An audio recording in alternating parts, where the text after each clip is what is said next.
如花似玉美娇娘，可惜丈夫挂了墙。我叫韩晨，一场意外让我变成了一个傻子，可嫂子为了照顾我受尽屈辱，如今受仙人指点，一语惊醒梦中人。从今天起，我要让所有人知道，那些伤害过我嫂子的人，我都要让他们付出代价。李美娇是蜗牛村出了名的寡妇，不知让蜗牛村多少老少爷们魂不守舍。她生得漂亮，丈夫早亡，起早贪黑还要守着一个流口水的小叔子。橙子，吃饭了。听到李美娇的声音，小伙拉着黄牛到了田头的树荫下，随后朝着李美娇走了过来。李美娇一边给小伙擦汗，一边盯着小伙那健硕的腹肌，脸上逐渐惹上一抹红晕。来，姐给你擦擦汗。好好的医学院高材生，怎么就成了傻子？小伙叫韩晨，几年前被奸人所害，才变成了傻子。韩晨虽傻，但本能还在。每每看到李美娇那傲人的身材，顿时感觉自己都疯狂生长了。橙子，姐漂亮吗？漂亮。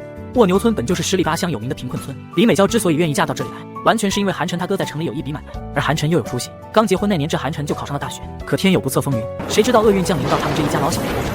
还没等两人进一步对话，就听门外传来地痞刘二狗的声音：“李美娇，你漂不漂亮？你问我，你问一个傻子能干嘛？小爷我可就不一样了，能让你做女人。”听到刘二狗的声音，李美娇赶忙双手环胸，警惕地看着身后的刘二狗。就你，村头的母狗都能把你收拾了，还惦记老娘？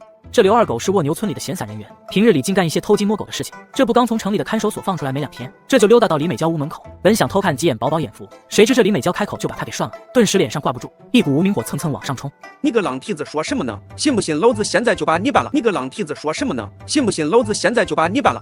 刘二狗，你别乱来，信不信现在我就给村长打电话。上次你偷我家老母鸡的事情，我还没跟你算账呢。刘二狗听得一肚子邪火，顾不得这么多了，径直朝李美娇冲了上来，试图将其扑倒。还告状，老子现在就办了你！橙子，救我！韩晨最听李美娇的话，看到刘二狗过来，当即顶头向刘二狗腹部对峙。但那刘二狗常年进出耗子的人，打架根本不在话下，更别说解决一个傻子韩晨了。哼，就你这傻子还！刘二狗刚准备继续对李美娇动手动脚时，一旁那只与韩晨相依为命的老黄牛眼中一道金光闪过，随后他猛地撞向刘二狗。橙子，你不能死啊！你死了我可怎么办啊？橙子，你等着，我去找老陈仙救你。这时，一旁的老黄牛舔了舔韩晨的伤口，接着一道金光从老黄牛身体中射入了韩晨脑门中。睡梦中，韩晨模模糊糊地看到老黄牛褪去牛皮，成了一位白胡子老道人。我受仇人封禁，变成黄牛，你被仇人暗害，成了傻子，这冥冥之中皆是缘分。相处6载，在离开之前，我就送你一桩机缘，付了你灵智，再教你2部奇书。世人皆知易经，却不知与易经齐名的连山。归藏，这连山乃是神农所创，医术和培植术的大成之作。归藏则是开启人体秘藏、修炼成仙的神术，使用之法都在你记忆之中，之后就看你自己的造化了。不知过了多久，韩晨从蜗牛村医疗所醒来，他的双眸中此刻再无半分憨傻，取而代之的是几分金光。他本是医科大学成绩优异的大学生，还拥有被冠以校花名头的女友柳艳艳。可天有不测，就在韩晨最意气风发的时候，柳艳艳联合富2代同学纪伯兰害了他，不仅剽窃他的科研成果，还将他从台阶上推下。柳艳艳、纪伯兰，你们该死！你干嘛？陆小小是陈氏医馆的看护，看韩晨身受重伤，他就在一旁看书，没想到这回后者猛地吼一嗓子，顿时给他吓够呛。你是谁？美娇姐呢？看着一旁被吓得面色发白的陆小小，韩晨四周看了看，却没见李美娇的身影。哎耶，你刚流了那么多血，躺好啊！我是老陈仙儿的外孙女，现在是这的看护。美娇姐没带够钱，这会儿回去取钱了。老陈仙在整个蜗牛村都有些名望，陆小小想着抬自己爷爷出来，韩晨就会乖乖躺好，却没想韩晨像是没听见似的。你失血过多，你还得再观察一下。陆小小还想说点什么留住韩晨，但却发现韩晨那受伤的地方已经痊愈，而且他这会活蹦乱跳的，哪还有半点身受重伤的样子？果然，刚刚的那不是梦。哎，你干嘛？别跑，你还有伤呢。医药费我回头会送过来的。韩晨一口气跑了好远，确认陆小小没追上来，他急忙找了个空旷的地方盘膝而坐，按照黄牛道人传承，闭上双眼，两手结印。黄牛道人的传承一共有2门，一门名为连山，一门名为归藏。其中连山是华夏传承古今的中医之法以及培育养殖的大成之作，归藏则是修行之作，能让人拥有更为强大的力量。韩晨按照归藏的秘法吐纳修行，只是短短几分钟，他觉得自己身体内像是钻进去了1万只小虫，又痒又疼。15分钟后，韩晨睁开眼睛，发现自己全身上下分泌出一层黑乎乎的油脂，又酸又臭，体内却多了一股使不完的力气，丹田的位置更似有一条小鱼游动着。归藏神书果然有用，我现在的力气至少是普通人的5、6倍。自从他被纪伯兰和柳艳艳害成傻子，最苦的便是父母和嫂子。当年为了供他上学，本就把家底掏空，本想等他毕业补贴家用，谁知他居然变成了傻子。这些年家里因为给韩晨治傻病，更是欠了一堆债务。他老爹韩建国为了多赚点钱，同时打2份工，白天到工地搬砖，晚上去面粉厂卸货，没日没夜的工作。这2年肉眼可见的苍老，还落下了腰病。近年来母亲刘桂芳的身体也越来越不行了，所以全家的生计就落到了嫂子李美娇的身上。他们家的状况就连隔壁村的张媒婆都看不下去了，好几次偷摸的劝说嫂子改嫁，还给她介绍好些城里的大老板，可每次嫂子都直接拒绝。我爸妈身体不好，我得照顾他们，而且陈子这2年病情也有所缓解，这个家离不开我。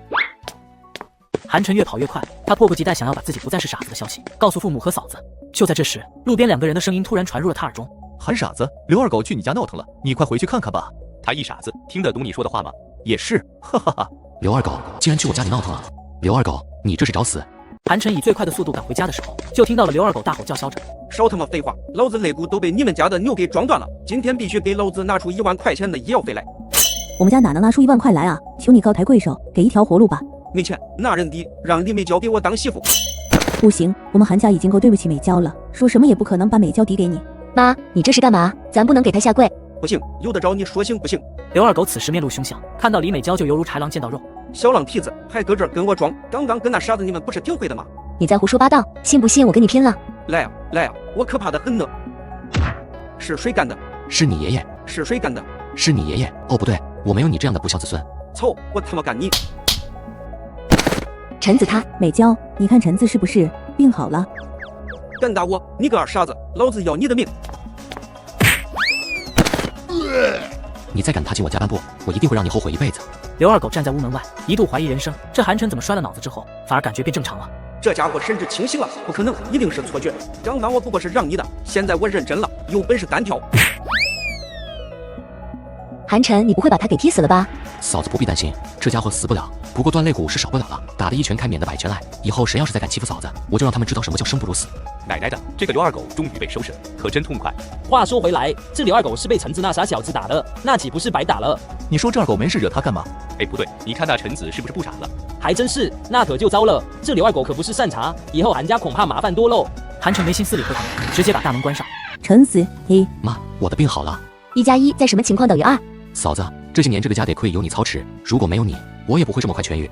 听到韩晨把他这么多年的艰辛说出来，李美娇不由得眼眶一红，抱着韩晨哭了起来。咱爸呢？在里屋呢。前些天腰伤又犯了，下床都困难。进了屋，2楼的主卧床榻上正躺着一个鬓发斑白的中年男人，面黄肌瘦，有气无力。看着曾经顶天立地的父亲病成这副模样，韩晨鼻子一酸，眼圈红润，扑通一声跪在床边。爸，儿不争气，这些年给你丢人了。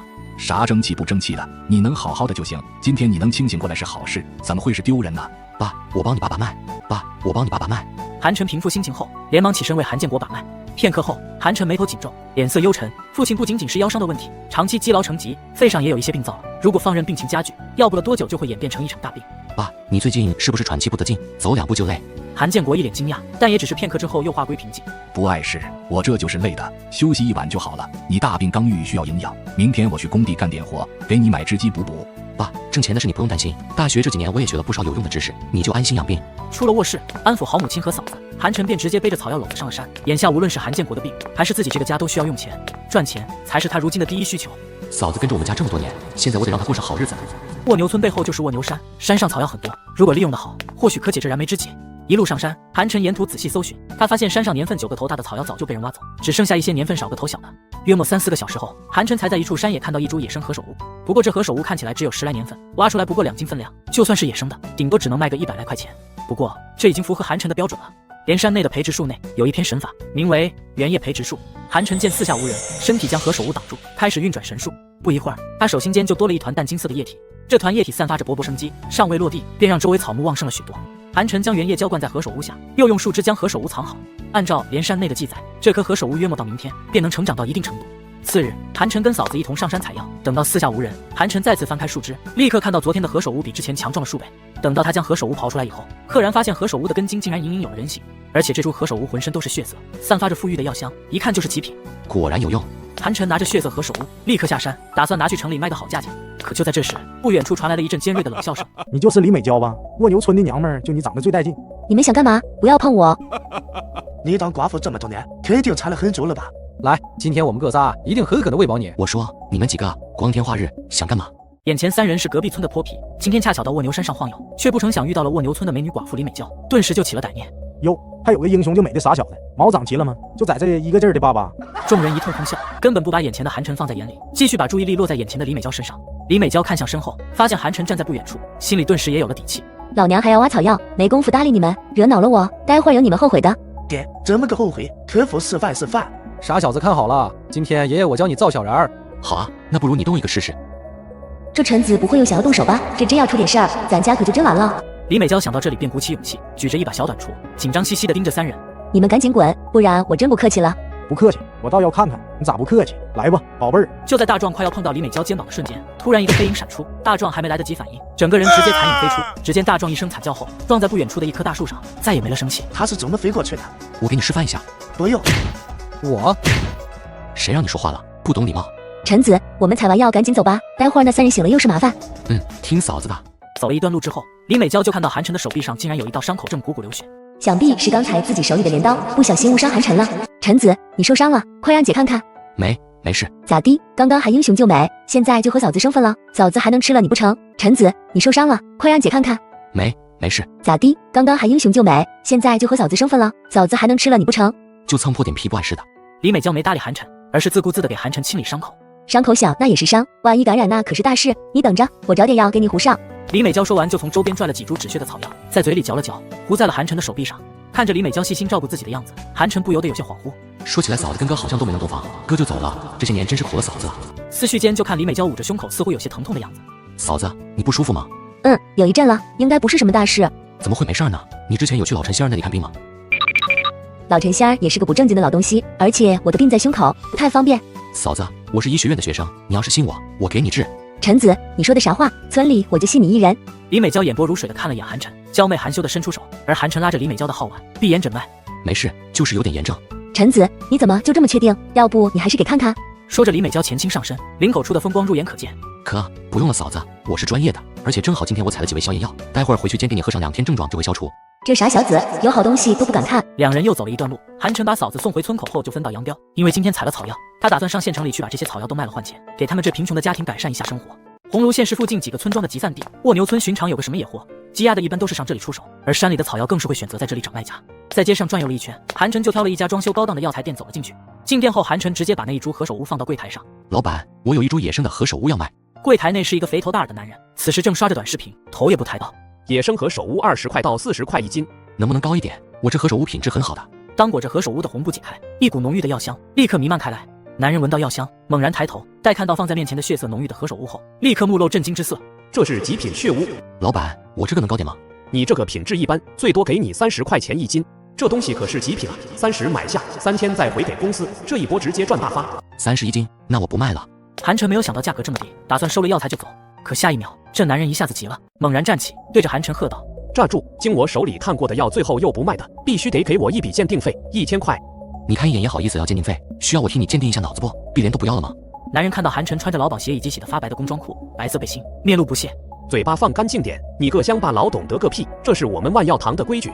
与此同时，几个万药堂的保安非常有眼色的立刻起身，面露不善的挡住了韩晨的去路。1000块，买卖不成，改明抢。韩晨是彻底被气乐了，早就听说过县城里有一些黑商收药，没想到今天让自己这个大病初愈的傻子撞上了。我抢你了吗？鉴定费是行规，你懂不懂？1000块不多了，赶紧把钱交了。不过如果你把这何首乌卖给我，那这鉴定费咱们可以一笔勾销。行，这么晚是吧？韩晨这时走到门口，直接将店面的酒臭小子，别玩苦情戏那一套，下跪也没用，给钱今天才能走人，要么你就把货卖给我。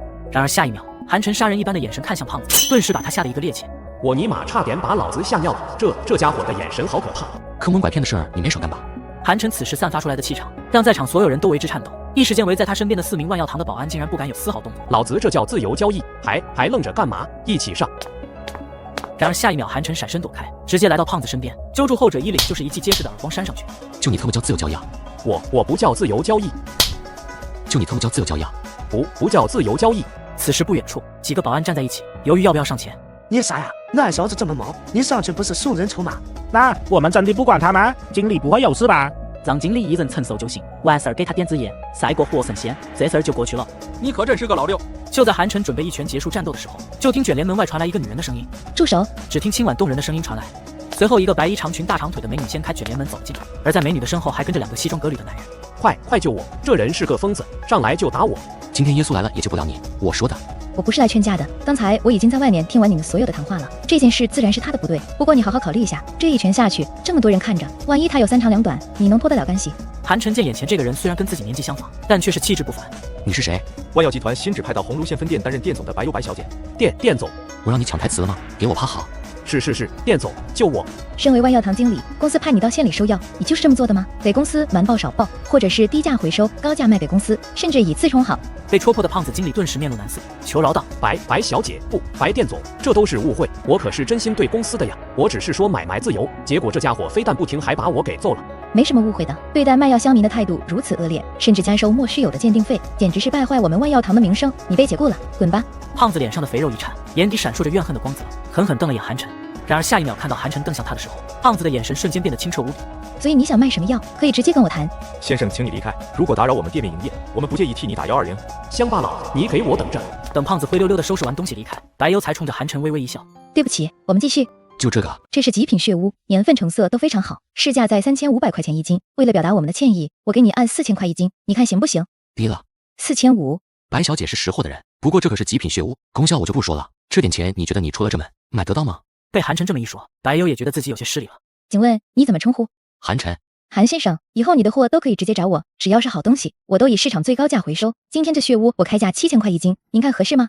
再来及时前，韩晨特意在网上搜过当前血乌的市场价差不多是8000块左右，但是这万药堂毕竟是中间商，他们开门收药不管是入药还是转手都是要盈利的，所以这个价格对韩晨来说已经相当满意了。反正自己有原业培植树，这种东西他以后可以培育很多。成交。接下来在店里服务员的帮忙下，血乌称重2斤6两，韩晨就这一次就收到了足足18200块。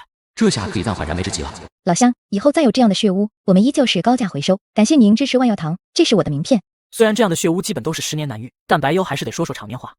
现在手机里躺着近2万块，韩晨走路都自信多了。他直奔市场，先是买了治病所用的银针，又专门给嫂子跟爸妈买了几件衣服。转念想到家里已经很久没见荤腥了，又买了一条大猪肘子和一只鸡。等到这些事处理完，他便起身前往了玉石市场。按照归藏内的秘法所讲，玉石是天地灵气汇聚于石头内的地精宝物，我需要玉石内的天地灵气来助他修行归藏秘法。按照归藏的修炼之法，韩晨只要打开他人体内的第一个秘藏，那边有真气，便能施展真法成为大义。像市区这种玉石市场，绝大多数都是鱼目混珠的次品玉石，普通人过来绝对会被坑得连裤衩都不剩。兴致勃勃的韩晨赶到这里，诸多在路边摆摊的商家立刻像是看着肥羊一样，使劲呼喊：“小伙子，来瞧瞧吧，都是老坑的好货。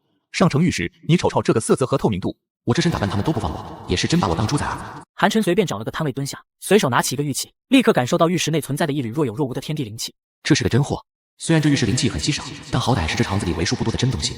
老板，这个玉镯怎么卖？小伙子，听实话，这可是冰中翡翠玉镯，你要是诚心想要，2000块钱给你。还有更好的吗？韩晨犹豫再三，这玉镯里的灵气还是太少了，根本不够看。地摊老板喜上眉梢，意识到韩晨是一只大肥羊，热情介绍道：“有啊，最后就是玻璃钟了，这个镯子就是极品玻璃钟，得5000块钱。我看小兄弟有眼缘，真想要，3000块可以拿走。”老板拿出一个高档的包装盒，从里面掏出一个白玉镯，冰种和玻璃种都是手镯内上乘的好东西，这种手镯往往都是价值不菲的存在。就这，老板你把我当小孩呢？3000块的玻璃种，毫无疑问都是酸洗过的劣等货品。正当韩晨大为失望的时候，突然间远处传来了一阵叫喊声：“切石头喽！1刀开出宝马车，2刀开出大别墅，3刀开出1个亿。亏血清仓，全都是老料厂出来的好石头，无论大小，一律3000块。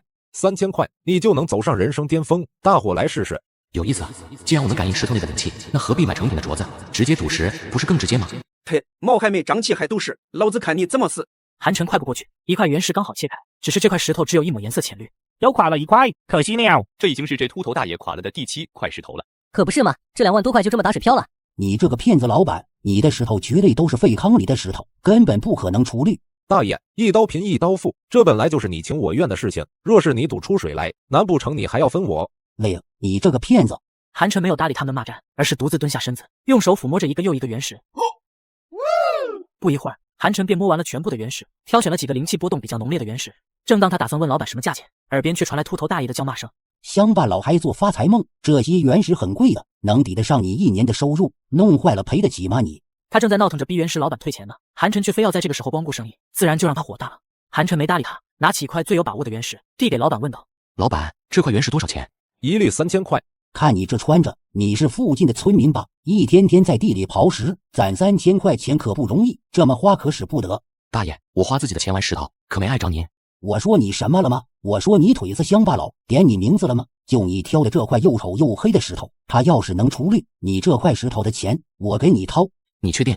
谁反悔谁是狗。好。老板拿着石头朝切割机走去，老大爷攥紧拳头，盯着这块石头，只要这块石头也开不出个屁来，他今天非把这摊子掀了不可。赌石摊的老板心里也非常紧张，他把石头固定好后，甚至还双手合十许愿了一下。今天过来切的10几个顾客，一个都没有出绿，如果继续这样，那他可真的只能把所有石头都切了，来自证清白。众多看客看到有热闹可看，越聚越多。老大爷见此，恶狠狠地盯着韩晨道：“乡巴佬，你今天的钱可全都要打水漂了。水瓶不行，怪石头，别挡着我发财。白日做梦，你以为石头出力很容易吗？”随着切割机轰轰作响，不一会儿，机器停了下来。老板掀开了切石头的机器盖子，一阵尘土飞扬，他急忙上去拿起石头。待他看到石头开完窗后的一抹颜色后，顿时面露狂喜。出力了，出力了！古石老板迫不及待地拿着开完窗的原石，向韩晨以及所有围观者展示了一下切口。只见一抹淡绿透亮的翡翠在切口处极为显眼。这还真出了啊！这颜色这么好看。这是个冰种啊，而且已经非常接近玻璃种了。这么一大块，少说的值2-3万块钱吧。地摊老板十分激动，这块石头可算是洗刷掉了他身上的冤屈。刚刚还在对韩晨冷嘲热讽的老大爷，看着那一抹透亮的翡翠颜色，眼睛不由自主地瞪直了。这可是极品冰种翡翠，瞅这个翡翠的大小，至少可以换个几万块。老大爷一时间心里又嫉妒又羡慕，眼睛都有些发红。大爷，3000块，给钱。谁知道你们是不是一伙的？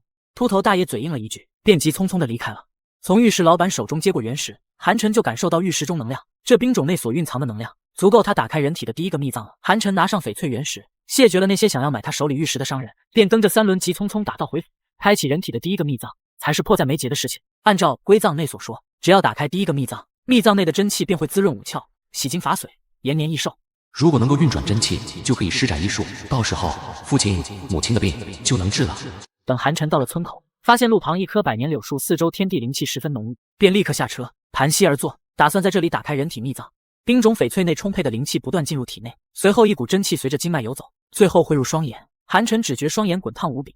韩晨猛然睁开双眼，一道金光迸射开来，他赫然发现自己居然能够看清数百米外枯草上的花纹。这就是开启人体秘藏的功效吗？可就在这时，一道娇俏靓丽的身影慌张地跑到了大杨柳后，急不可耐地蹲到草丛里开始方便起来。赫然是陆小小。正所谓人有3急，这陆小小现在就特别急，居然都没有发现距离他几米远的韩晨。那一道光如此美妙，这山峦如此壮观，这水流如此汹涌，真舒服，差点就来不及。你一直在这里？韩晨尬在原地，紧闭双眼，咕咚地咽了一口唾沫。什么？你是在跟我说话吗？我刚才去县里走累了，在这里歇一会儿，刚醒来。你说谎。我没有。你都长大了，这都被你发现了。流氓！陆小小，你听我狡辩，不是你，听我解释。听到韩晨这么说，陆小小琼玉小鼻微微一皱，捂着脸蹲在地上哭了起来。陆小小是标致的城里女孩，皮肤比村里姑娘水润得多，而且打小营养过剩，那胸脯比生过孩子的妇人还饱满。陆小小不仅人漂亮，而且性格也很好。曾经的韩晨甚至无数次幻想过跟陆小小发生点什么，只是这一切在韩晨变成傻子后，一切都变了。羞死人了，人家连男朋友都没有，就被你看光了。陆小小，我真不是故意的。你什么意思？难道是我故意让你看的？这样吧，为了公平，我可以答应你一个条件，需求随你选。什么都答应？那可是你说的，你要是敢骗我，我就告诉美娇姐。韩晨赶紧岔开话题，给陆小小手里塞了100块钱。这是上次的医药费，100够不够？够了，不过我没钱找零。那你收着，下次你再给我。韩晨把100块钱塞进陆小小手里，骑上3轮车便着急朝着家里狂奔。哼，也不知道在本姑娘一城，搞得好像要把你吃掉一样。韩晨蹬着3轮刚到村口，心头砰砰直跳，只是他还没缓过气来，村口的刘大婶便朝着他大声喊道：“陈子，你家出事了，你快回去吧，刘二狗带着他堂兄去你家找茬了。”什么？韩晨一听这话，急忙蹬着3轮往家奔。刘二狗这么一个小瘦干，能在蜗牛村当个泼皮，没人敢招惹，就是因为他堂兄刘霸。这刘霸是放高利贷的，手下10几号兄弟都是混混，打伤的人不计其数，整个蜗牛村周边几乎没有人敢招惹他。现在刘二狗带着刘霸去自己家里，肯定没好事。韩家小院内已是一片狼藉，屋里屋外的东西全部被砸烂，连躺在内屋床榻上的韩建国都被从屋内拖了出来，扔在了地上。蜗牛村的许多村民此刻就围在韩家小院门口议论纷纷，但谁也不敢和刘二狗刘霸兄弟作对。刘二狗如今又抖落起自己的威风来，双手背在身后，看着韩家3人，冷笑道：“老子之前肋骨的伤要1万块钱，上次被韩晨那小瘪肚子打的伤也要1万块钱，加起来5万块，快点掏钱吧！”你不识数吗？加起来2万块才对，你怎么交5万？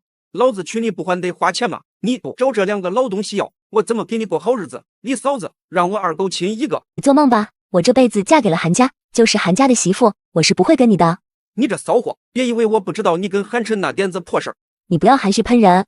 两人正骂着，刘桂芳拉住刘二狗的裤腿求情道：“二狗，我们家的情况你又不是不知道，哪来的2万块钱？陈子打了你，确实不对，我给你磕头了。你磕了也不管用，要是掏不出这钱，我就勉为其难用李美娇抵账。你就放过他吧，美娇是我们家的恩人啊，这是万万不可以的。恩人？刘二狗眼睛贼溜溜的看了一眼李美娇姣好的身段，嘴角掀起一丝邪笑道：恩人就应该做出牺牲，不然这一家人指望谁啊？李嫂子，你说呢？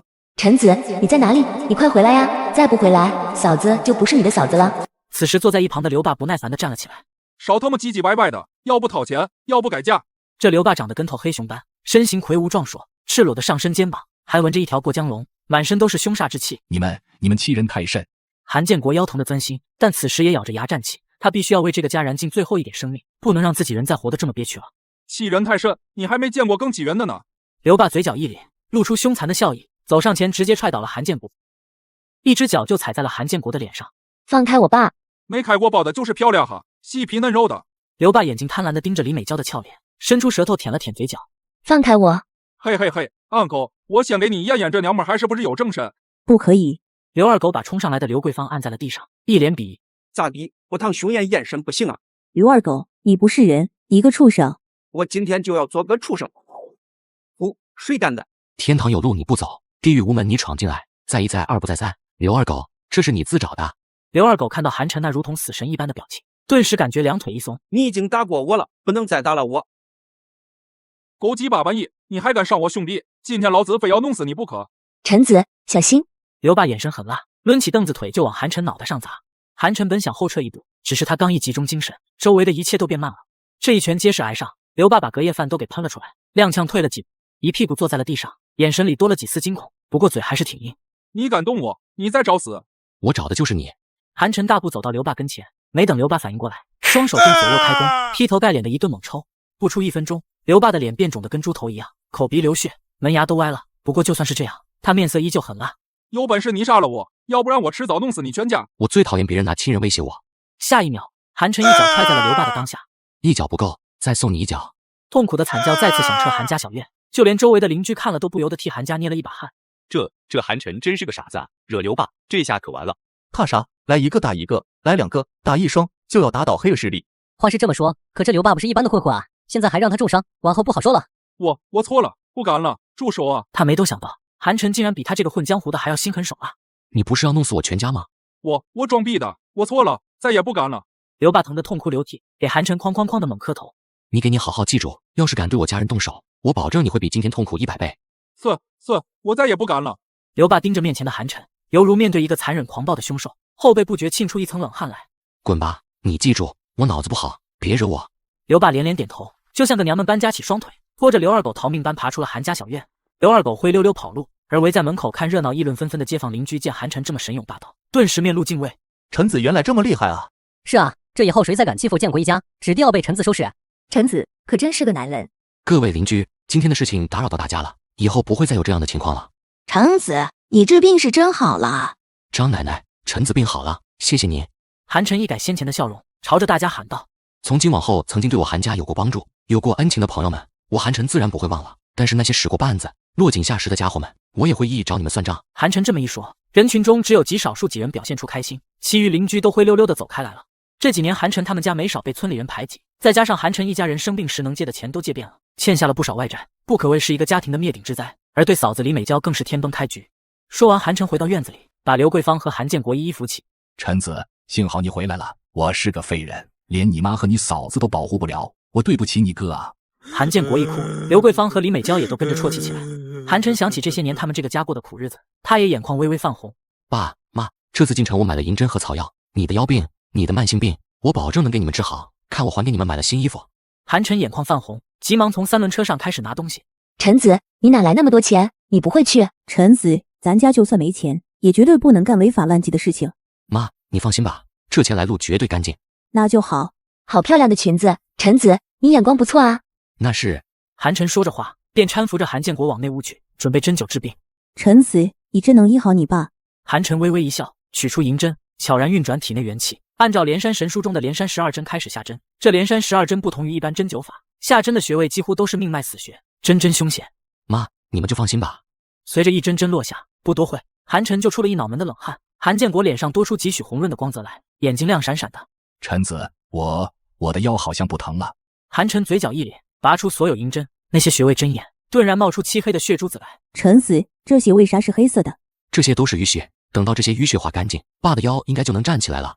约莫10分钟后，韩晨为韩建国拔掉银针下地活动了一下。陈子，我的腰好像真的不疼了。爸，医疗是一个漫长的过程，现在也只是暂时给你疏通了局部的经脉，真正的问题还是需要长期用药调理才能恢复，再需要1个半月的时间，你应该就能够活动自如了。好，爸听你的，爸听你的。随后，韩晨又给自己母亲刘桂芳也做了调理。刘桂芳的病更多是积劳成疾造成的。5分钟后，刘桂芳明显感觉自己身体轻松不少，也不胸闷气短了，也没有体弱气虚的毛病了，整个人就好像被人充满电了一般。陈子，你是真的学到本事了呀！妈，你跟爸一样，也需要用药调理才行。这段时间你们俩都别操劳了，今后这个家有我在，挣钱的事情由我来办。刘桂芳只感觉自己的儿子忽然间长大了，有些恍惚又有些不真实。陈子，你陪你爸唠唠，你们都歇着，我去炒2个好菜。妈，我来帮忙。李美娇看到韩晨这么轻松就治好了爸的病，心中也是一喜，知道韩晨是真有本事，看来自己的兄弟陈子是真能看。中午，一家人坐在一起吃饭，聊到了村里生产队批下来的一块农种地收成的问题。这产量上不去，恐怕往后村上也不好再这么支持咱家了。那块土换谁来都一样，不就是为难我们的吗？离水源那么远，1年下来连肥料都赚不回来。现在陈子病好了，若是可以，我到县里做服务员也能贴补家用，能帮陈子分担一些是一些。韩晨知道，虽然他们家条件在改善，但是欠下的债务却一点都没有解决。前2年因为他们一直都是村里的困难户，村里生产队没少给他们家资源倾斜，因为这事儿还让不少人记恨上。虽然村里意思让他们家占便宜，可落实到分配土地的时候，生产队长却是把营养最差的土地分给了他们家。那一块土地虽然面积大，但是这些年一直缺水缺肥，至少要卧肥3年才能够有一个好收成。而这2年队上支持种植人参，他们的人参因为赊不起好的肥料，土地本就贫瘠，所以生长出来的人参品相是村里最差的，都别说卖钱了，就连换肥料钱都不够。村领导看了都直摇头。妈，这肥料钱我来解决，今天我去卖手屋卖了些钱，肥料是够了，接下来这地里的事儿就交给我来做，你们就安心养病。嫂子你也别想着出去打工的事儿，往后你就负责貌美如花就行了。听到韩晨的话，李美娇心里涌出一股暖流。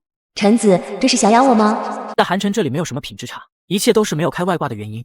土地贫瘠，一切都是浮云，我可是会员业培植树。卧牛村依山傍水，按理说这样的环境气候非常适宜种植一些中药药材，而人参又是周围重点扶持的经济作物，这中药的培植不仅仅是土地的问题，培植方式也很重要，而缺少经验，方法自然就很难把这么一个娇气的药材培植好。其实就算是卧牛村其他村民种出来的人参，基本全是品级最低的原参，甚至有些还达不到原参的最低标准。翌日天一亮，韩晨就拿上锄头和铲子等工具去查看种植的人参。这一大片地里总共就那么几十株人参苗子，还一个个蔫头巴脑的。趁着一大早没人，韩晨盘坐在紫气东来的旭日之下开始修炼。不久之后，一团绿色原叶便凝聚而出。韩晨用原叶浇了一棵人参苗后，那一棵人参明显枝芽往上冲了一小截。随后韩晨如法炮制，一点点的将炼制的原叶都把那几十株人参苗都给浇了一遍。能不能赚钱就看明天了。韩晨刚忙活完下山，正好撞见挑着水上山的李美娇，完美的身姿在这烈日的炙烤下变得香汗淋漓，透着衣服，韩晨甚至都能看出嫂子胸前的轮廓了。嫂子，我不都说了，接下来这地里的活都交给我一个人干了吗？陈子，我寻思你今天居然没有担水上来，这块地1天不浇水地里就得干，所以我这才担水过来。韩晨见嫂子都把水担上来了，也不再执拗，领着嫂子到了地里。等到李美娇来到地里的时候，顿时被眼前郁郁葱葱的人参地给惊呆了。陈子，你给他们吃什么了？这么突然，长势这么好。嗨，这算啥？只要用对了方法就行。嫂子，我以前念大学经常在图书馆里看农业知识，所以对这些种植还是有一些心得的。这次不就刚好实践上了？李美娇看在眼里，甜在心里。这生长势头比生产队里其他农户的长势都要好，这陈子是真的学以致用啊。那我这水都担上来，那今天还浇吗？既然嫂子都辛辛苦苦挑上来了，我们就让她多浇了吧。趁着这个时间还不是很热，韩晨和李美娇就赶紧把水给这些人参都滋润上。可刚泼了2瓢水，李美娇就蹲下身子，捂着胸口娇嗔起来。嫂子，你怎么了？没事，胸口又有些疼。嫂子你别动，我给你诊诊脉。昨天李美娇就因为胸痛而上山采药，今天又是因为这样胸痛，所以韩晨不得不认真对待了。韩晨的手搭在李美娇的手腕上，就一点点的感受着李美娇的脉搏。嫂子，你每次胸痛是不是都在重体力活之后？陈子，你咋知道？嫂子你别急，我再问你，你最近例假是不是不正常？有时多有时少，偶尔还要隔月。陈子，这些你就别问了吧。嫂子，你现在这个症状很严重，需要赶紧治疗。先前我也是轻视了，以为你就是简单的神经痛。那陈子，你能给嫂子治好吗？嫂子是我最亲近的人，我当然要给嫂子治好。只是什么？只是我恐怕会跟嫂子有肌肤之亲，不知道嫂子会不会介意？如果介意的话，咱们去县里医院。知道韩晨顾虑，李美娇打断话头，当即道：陈子，你若是不嫌弃嫂子，嫂子这辈子都是你们韩家的人。再说了，你只是给我治病，医生治病不也得看？只要嫂子信任我就行。不过我身上现在没有银针，今晚等爸妈睡下了，我再给你治疗。嫂子，你看行不行？那我们先回吧。今天我出门的时候，咱爹也起床了，还在院里走动呢，腿脚比昨天又好多了。就是要多走动，不然有药物调理，没有活动筋骨时间长了也是白搭。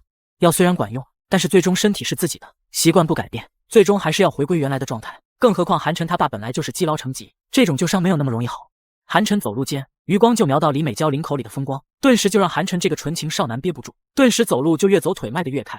李美娇也看出来韩晨一路盯着自己看，她心里是既开心又紧张，毕竟蜗牛村的村民思想还是很传统的，若是他们俩真的有点什么，恐怕爸妈也不同意。想到这里，李美娇又有些伤感，她这如花似玉的年纪，若是这辈子就这么过去了，没有个一儿半女的，真的是她愿意的吗？韩晨看到李美娇愁眉不展的样子，也不知道是不是因为自己偷看让她困扰了，韩晨的那些原始思想也瞬间荡然无存。嫂子，这是讨厌我吗？下山后，李美娇正好撞见同村的翠花姐去县里卖菜。翠花姐和嫂子打小就是同学，而且又嫁到了一个村，所以碰上就熟络得很。没聊几句就上车一同去县里卖菜。看着汽车风尘仆仆的离开，韩晨眼里说不出的失落。嫂子这是在躲我？韩晨有些想不明白，刚才都还好好的，怎么突然嫂子就跟自己生分了？难道是因为自己要给她看病？韩晨想不明白，拎着桶回到家，就看到韩建国正扛着一大包麦子，正准备到院子里晾晒。爸，这事儿以后交给我来做就行。陈子，你嫂子呢？嫂子跟着翠花姐去县里卖菜了，我就先回来了。刘桂芳听到这里，表情一暗。也是，现在陈子病好了，你嫂子也该说个好人家了。妈，你这话啥意思啊？翠花给你嫂子介绍了一个县城里的有钱人，有车有房，我想他们这次是顺道去见面的吧。陈子，咱们可不能守旧，你嫂子对我们不薄。妈，你说啥呢？嫂子的选择我都尊重。那就成，我还怕你不乐意呢。韩晨很清楚，如果不是他们一家人拖累，嫂子早就过上了好日子，怎么还会在这穷乡僻壤的地方？只是让嫂子幸福的那个人，为什么不能是我？韩晨将麦子都晒满了院子，又带着韩建国进屋做针灸。陈子，你这针法真的绝了，我的腰原本还有酸胀感，这下子又减轻不少。爸，这要趁热喝了吧？好，这日子终于是有盼头了啊！这些年韩建国的憋屈，只有他自己知道。自从腰伤反反复复之后，韩建国就变得沉默寡言，脏活累活至少身子骨稍好就会抢着干。他是这一家的顶梁柱，他要倒了，这重担就不知道谁担得起了。所以现在看到韩晨这么出息，这么多年的咬牙坚持总算是没有白费。到了晌午，李美娇终于回来了，看她表情洋溢着轻松的笑容，却是让韩晨又有些紧张，心里一旦有了异样的感觉，身边的嫂子可就不再是单纯的嫂子了。嫂子不会真的去相亲了吧？那男人真的不错，嫂子居然这么开心。在一顿胡思乱想下，韩晨稀里糊涂的吃完饭就下桌了。下午韩晨又忙了一大堆农活。时间到了晚上，等到爸妈都睡下了，韩晨便想着白天答应给嫂子治病的事情，带上银针便悄悄走出房间，来到李美娇的房间，借着门口的缝隙发现嫂子的房门关着灯，韩晨内心一顿失落。就在韩晨正准备回自己屋的时候，便听到屋内传来李美娇的声音：“是陈子吧？”“嫂子你睡了吗？”李美娇轻轻打开房门，露出半张绝美的容颜：“陈子，你进来吧。”眼前的李美娇羞红着脸蛋让出身位，粉红色睡裙下傲人的身材借着窗边的月光，就明晃晃地呈现在韩晨眼前。韩晨啊，韩晨，她可是你嫂子，你怎么可以胡思乱想呢？韩晨正努力地让自己冷静下来，然而下一秒就听李美娇一声轻吟，只见李美娇摔倒在地，睡裙里的风光进入眼底。这里不好看，我就替大家先看了。嫂子，你到床上躺好，我这就给你用针。陈子，可以不开灯吗？我害羞。韩晨探头看了看窗边的月光，点了点头。嫂子，你这病是阴气太盛导致的阳衰，通俗来说就是内分泌失调。这么简单？这可不简单。嫂子你还年轻，这病我治得了一时，可治不了一辈子。听到韩晨这么说，李美娇瞬间明白过来，害羞的撇过头。沉吟片刻之后，李美娇才娓娓道来：“陈子，其实我跟你哥都还没有发生过那些男女的关系。”韩晨听到这个，除了震惊还是震惊。韩晨摇了摇头，赶紧把话题撤回来：“嫂子，你把被子盖上，把小腹露出来就行，我这就替你行针。”说完，李美娇便按照韩晨说的照做。等到韩晨一针针扎进皮肤，李美娇先是感觉一阵刺痛，随后就感觉那些银针就开始散发出温热，从小腹一直到脚底，又从脚底直冲脑门。瞬间，李美娇甚至都有一股热汗流出。陈子，你这针法好神奇，我感觉身子骨里面一股暖流在涌动。这才刚刚开始，嫂子你趴着，我再给你活络一下经脉，让你体内的阳气旺盛起来。取出银针后，韩晨又让李美娇整个人趴在床上，韩晨便开始按摩。现在李美娇的身子就像他们那地里的人参一样，缺少了甘露的灌溉，就算是浇了水，那也只是治标不治本。随着按摩的进行，李美娇越发觉得原本常年浑身冰冷的手脚，这时候竟然开始滚热发烫。等到韩晨将一套按摩完成之后，李美娇已经累得全身都已经湿透了。嫂子，今天按摩已经完了，明天还是这个时候，只要持续1周，你的症状就会自然消失。只是什么？这个只能治标不能治本，就算是我也没办法让你根治啊。那怎么办？嫂子，你需要一个男人。李美娇听到韩晨这话，瞬间害羞的撇过头，心中是又惊又喜。陈子，这大晚上的你说什么呢？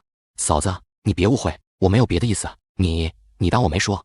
说完这话，韩晨就飞速逃离了李美娇的房间。傻小子，又跑了，怕嫂子吃了你不成？回到房间，韩晨躺在自己床上翻来覆去睡不着，一闭眼竟是刚才李美娇柔美的画面。等到后半夜终于扛不住，沉沉睡去。在梦里，韩晨又和李美娇嫂子玩了一晚上的。等到韩晨睁开眼，只得拎着一条湿漉去洗了。不行了，一晚上都在胡思乱想，再这么下去没给嫂子治好，我自己先倒下了。韩晨看着时间差不多了，便一个人带上工具去地里查看人参。这时候天色还没有完全亮透，走到田间小路上，迎着风还非常的凉爽。走到山林里，韩晨大老远就看到那些昨天还只是小苗的人参，这时候已经依稀能够看到它们枝叶繁茂，长势喜人，果然有用。韩晨脸色一喜，连忙小跑过去，小心翼翼地刨开了土，一小节深黄的根茎显露而出，表面上有不少珍珠子，还未完全出土，就有一股馥郁的人参药香散发而出。韩晨小心刨出人参，半条参须都不敢破坏，连忙用红布包好。回到家后，韩晨骑上3轮直奔县城。1个多小时后，韩晨顺利抵达县城，轻车熟路地进了万药堂。比起以往冷清的生意，万药堂如今可以说是门庭若市，热闹非凡。上一次的血污粉还有吗？我愿意出2倍价格。我出3倍。这群人也太疯狂了吧！韩晨此刻就被所有人挤在人堆后面。对不起各位，血污粉已经卖完了，如果再有，我们一定会提前通知大家。买药的顾客都是沮丧地叹了口气。什么血污粉竟然这么受欢迎？你还不知道啊？前2天万药堂收了1只极品何首乌，也就是极为罕见的血乌。有人买了1点粉末回家尝试着用，哪想到一夜之间白发竟然泛黑了。你说神奇不神奇？有这种事情？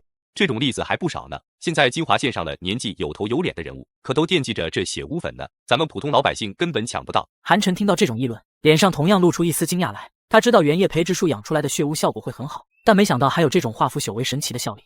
卞总，那血污粉真是太神奇了，现在咱们金华县万药堂的名声算是彻底响了。白幽露出一丝淡淡的笑意，秀眉却萦绕着忧虑。血乌虽好，但极其罕见，如果有一种疗效显著的特色药材，可以持续供应就好了。这世上确实有一些高品质高疗效的药材，但这种药材基本都被牢牢掌控在权贵手里，就算零星流入市场，没有特殊渠道根本拿不到。白幽忧虑之时，电话忽然响起。白小姐吗？我是上一次卖血乌的，我叫韩晨，我想卖参。是野山参吗？不是，就是我们自己家种的原参。这样子啊。白幽稍有失望，但随即也反应过来，像血乌这种极品药材，哪能次次挖到？算了，先看看这次的货再说。很快，白幽便指派冯强下楼接待韩晨。对了，价格给的稍微高一点，既然人家能找上我们，也是一种信任。明白。冯强临走之前，目光隐晦地刮了一眼白幽的大长腿，咽了口唾沫。坐吧。此时的冯强和面对白幽时卑躬屈膝的神态完全不同。他坐在办公椅上，先是给自己点了根烟，随即看向韩晨。你是要卖身吧？冯强上下打量了一眼韩晨，嘴角掀起一丝鄙夷的笑意。就这货色能有什么好东西？有好东西不早就发财了？对，卖身。你走吧，我们这不收身。不收？可是不收就是不收，哪来那么多废话？谁都知道，在万药堂担任主管，就意味着收购各类药材，这可是个肥差。而像韩晨这种穷酸样的，冯强甚至都不想多聊半句话。白小姐已经答应我，你说不收就不收，等我打电话问一下就知道了。冯强没想到韩晨这个乡巴佬这么多事，眼看财路要断，直接从抽屉里掏出了一根甩棍。白小姐，你既然不想跟我韩某做生意，又何必找个主管来羞辱我呢？我韩晨也不是不要骨气的人，既然如此，我韩晨的货从此以后不会再出现在你们万药堂。一顿输出之后，韩晨挂断电话，留下一脸懵的白幽，在电话对面久久回不过神。不用你动手，我韩晨的药从今往后与你们万药堂再无瓜葛。站住，小子，想进来进来，想出去就出去，也不问问我冯强在城西的名号。却在此时，白幽带着2个人高马大的保安推开办公室的房门，他扫了一眼房间内的情况，还没开口询问，那冯强便恶人先告状反咬一口。卞总，这个刁民贪心不足，我出50块钱收他1株原参绰绰有余，他竟然还觉得是我坑了他，动手打人。冯强阴恻恻地盯着韩晨，露出一丝奸人得逞的笑意。凭他最近在白幽面前的表现，白幽肯定会相信他。先生，是他说的这样吗？人参这种有灵性的药材，野生的价值要远远高于人工培植的，而人工培植的人参又分为原参和灵参，原参便是最低等的人参，有些甚至还不如白萝卜的营养价值高。韩晨冷冷一笑，没有说话，而是直接从口袋中掏出被红布包好的人参，放在了办公桌上。眼前红布包裹的人参品相极高，按照辨别人参品质的5行6体来看，这株人参比几十年的老山参还要好。冯强之前干过药堂采购，不可能分别不出来人参的好坏。50块钱想要收购这样的人参，根本不可能。这真的是原参？不可能，这怎么可能是原参？原参的品质怎么可能这么高？是不是已经不重要了？你们万药堂狗眼看人低，这参我是不会卖给你们的。韩先生，实在是抱歉，是我们万药堂招人有误，才让您这边3番4次的遭受不公待遇，这是我们的失职，请您不要在意。如果可以，可否让我做一下人参的切片试验？如果药性在线，我们愿意以野参的价格进行收购。白幽宛然微笑，旋即目光清冷地放在了冯强身上。冯店总，我想你没搞清楚你在这里的意义。白总，我滚吧，我不想再在万药堂看到你。乡巴佬，你特么走着瞧。韩先生，请移步我们办公室，给我一个道歉的机会，价格你放心，我一定会让你满意。韩晨见眼前这个白幽都这么低三下四了，自己再顶着不让步就有点不近人情了。行，我就给白小姐这个面子。随着白幽来到他的办公室，韩晨环顾四周，入眼尽是整洁。白幽在沙发处坐下来，双腿交叠，一股子职场成功女性的性感韵味就流露了出来。韩先生，你要喝点什么？韩先生，以这株原参的品质，我可以先开6000元的价格。如果它内含的人参皂问活性因子不低于野山参的话，我可以再加1000元，您看如何？都行。白幽此时斜并双腿，细嫩的双腿看得韩晨是直咽唾沫，脸颊也不由得微微泛红，脑海里想的全都是一些少儿不宜的东西。白幽自然也注意到了韩晨的目光，他脸上不由得多了一丝嫌弃。果然，男人都是好色之徒，不过也好看得到得不到，自然就想着来了。白幽起身从办公桌抽屉中拿出厚厚一叠钞票交给韩晨。韩先生，这是这次的收购费，你点一下。看到白幽给钱，韩晨立马收起胡思乱想，美色再好也不如钱来的实在。钱就不用点了，多谢白小姐的爽快。韩晨捏着厚厚一叠的100元大钞，满心喜悦。然而下一刻，眼前的白幽突然捂着胸口，针刺的疼痛让他瞬间失去意识，整个人笔直的倒向韩晨。白小姐，你怎么了？如果你想占便宜的话，我觉得现在不是时候。白小姐，韩晨半开玩笑的说着，但是随即他发现白幽整张绝美的脸庞煞白，嘴唇也发紫。急性心脏病，这小妞年纪轻轻怎么会有这种病？白小姐得罪了。时间已经来不及让他慢慢解扣子，只能暴力的撕开白幽身上的衬衫，一粒粒扣子犹如爆米花般乱飞。这里不好看，我就替大家先看了。你在干嘛？白幽俏脸满是羞愤，以为韩晨要乱来。然而下一刻，韩晨却是取出银针，随着银针飞落，白幽只感觉心口的疼痛减弱不少。约莫3-5分钟后，韩晨这才拔掉银针，白幽只觉头不晕了，身体也不僵硬了，连疼痛也完全消失。白幽起身用衣服遮蔽住自己，惊奇地盯着韩晨。白小姐，刚才事关紧急，性命攸关，顾不得这些避讳。如果你觉得我占了你便宜，我可以委屈点，娶你为妻。韩先生，谢谢你的帮忙，但是癞蛤蟆想吃天鹅肉，大可不必。还是白小姐厉害，一眼就把我看穿了。谢谢你的夸奖，不过今天的事你不允许说出去，否则你的人参怎么了？我的参？否则你的参我就不给你涨价了。哼！白幽很想说一句硬气话，但是话到嘴边发觉自己根本就没有底气。人家韩晨是救了自己一命，而且他的药材就算是原参品相也实属上乘，自己根本就没有叫板的资格。白小姐，虽然我刚刚救了你，但是你这病想要根治可不容易啊。白幽何尝不知道自己的病情，这心脏病折磨自己10几年，多少名医都束手无策。今日若没有韩晨帮忙，自己恐怕真的要交代在这里了。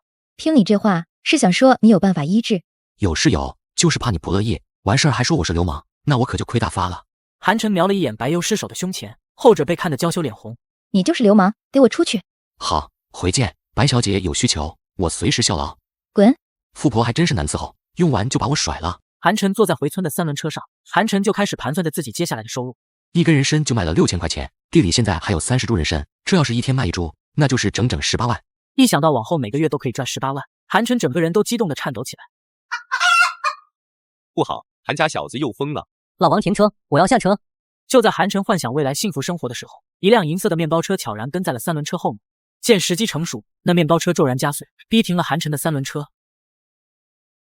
车门一开，4-5个提溜着钢管、头发染得5颜6色的小痞子们就围住了3轮车。你们想干什么？没你的事，给滚就滚！打人了！打人了！韩晨看着几个痞子，很快一道熟悉的身影从车上缓缓走下，正是冯强。此时冯强面色阴冷，双眼得意地盯着韩晨道：乡巴佬，你断了老子的财路，又害老子丢了工作，这就想一走了之？我没记错，是你恶人先告状吧？现在还赖上我来了？好，不仅不道歉，还疯狂狡辩。今天老子就打断你的腿，好好给你上一课。来人，给我上！此时4-5个红毛绿怪的小痞子们朝着韩晨一拥而上。韩晨深吸一口气，拽着3轮车的车头，竟然把整个3轮车抡了起来。我操！一辆3轮车起码得有200来斤，这家伙居然直接抡起来砸人，这货是个怪物吗？小痞子们睁大了眼珠子，直接被3轮车砸趴在地。冯强人直接看傻，根本想不到韩晨这么生猛。你刚说什么？打断我的腿？呵呵呵，这都是一场美丽的误会。正所谓不打不相识，你这个兄弟我教了。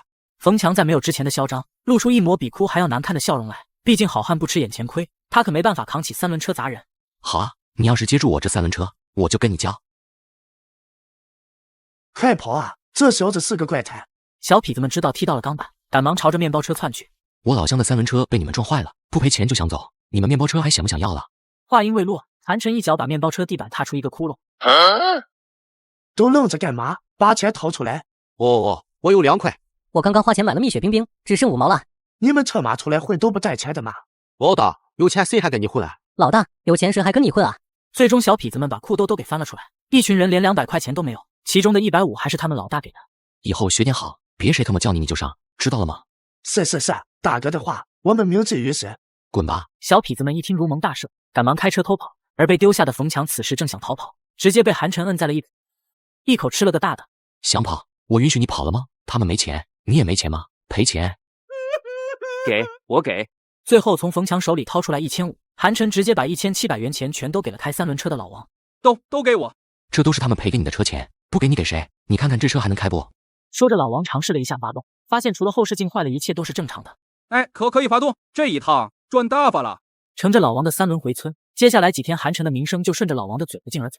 毕竟老王这1、2、3轮可是蜗牛村连接村里村外的重要枢纽，于是韩晨的英勇事迹就被老王见人就夸。这1700块就像是买了 X 音流量一样好使，很快整个村的老头老太都知道了他的事迹，十里八乡的媒婆们都盯上了这个冉冉升起的新星，就连隔壁村头30几年没出嫁的傻丫头都蠢蠢欲动了。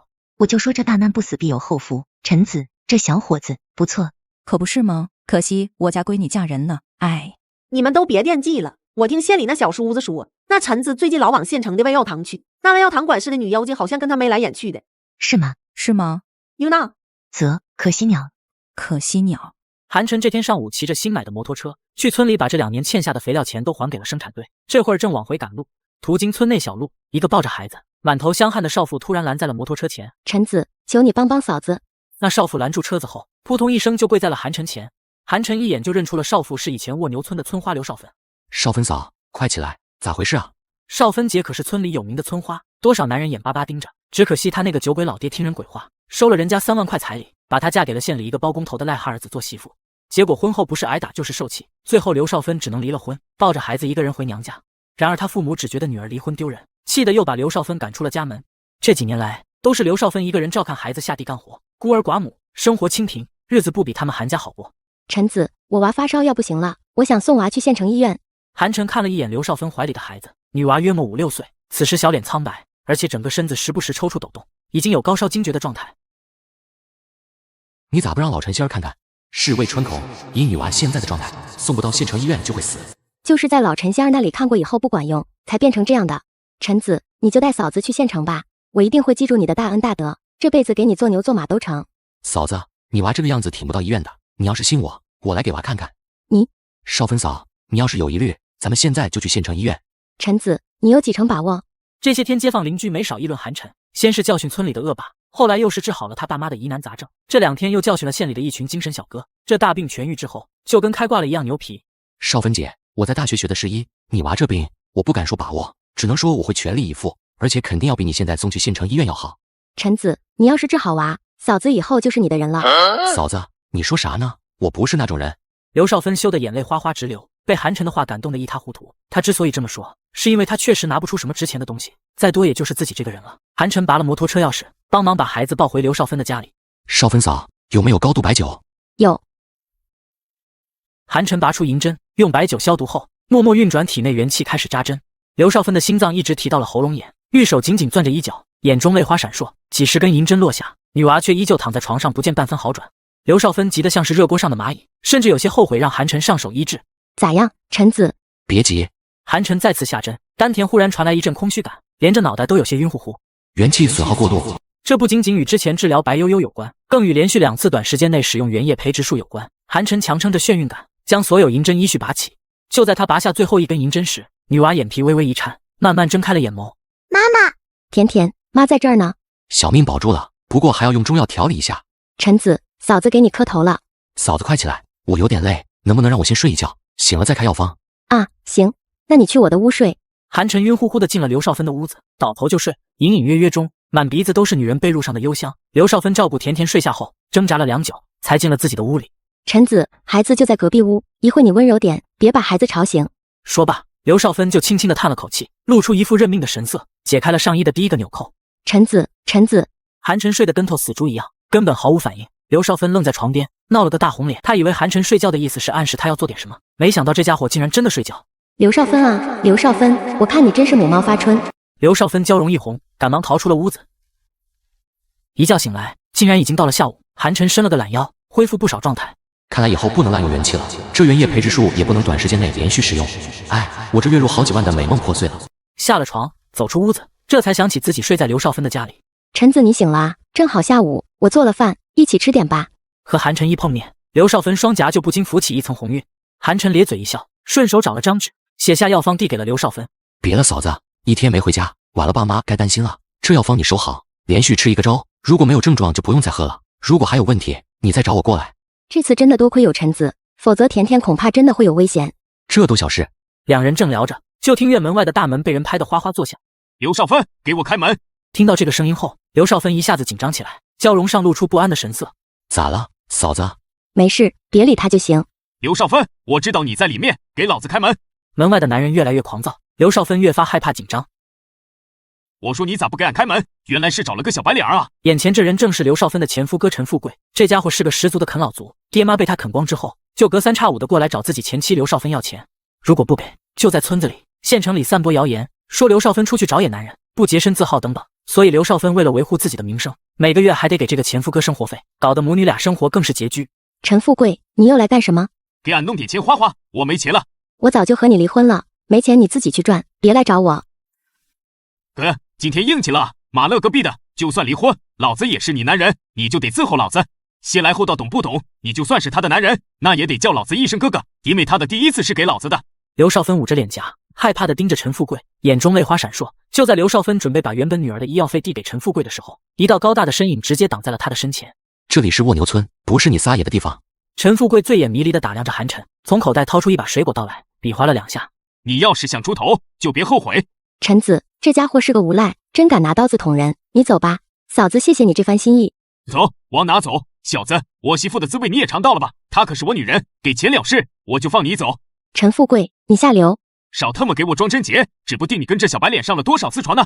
我跟少芬姐是什么关系都与你无关，你若是再敢撒野，别怪老子不客气。还他妈不给钱，老子弄死你！陈子，就在千钧一发之际，韩晨探出大手，竟然一把握住了陈富贵刺来的刀刃，鲜红的血迹顿然从指缝间流淌而出。陈富贵也就是酒劲上头，才敢拿着水果刀耍威风。他本意就是想吓唬吓唬韩晨，没想到韩晨这么狠，竟然空手接白刃。你以后要是再敢来找少芬嫂子要钱，我就废了你。等陈富贵跑出院外，刘少芬才赶忙拉着韩晨受伤的大手查看伤势。陈子，你咋那么傻呢？谁会用手接刀子？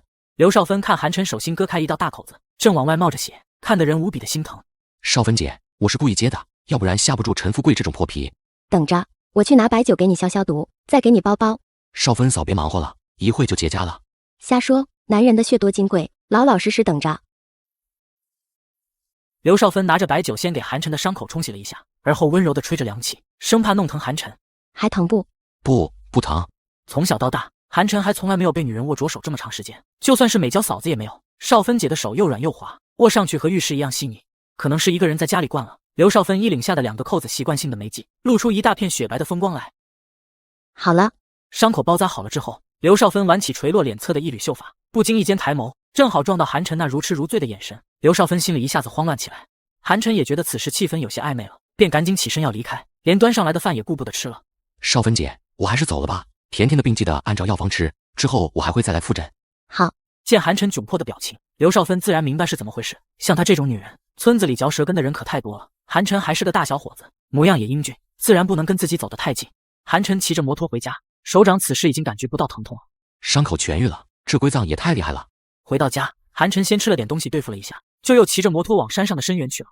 经过上一次的教训，韩晨明白原液培植术不能频繁使用，只能3天1次，否则不等这些人参成熟，自己就先被这些人参给抽干了。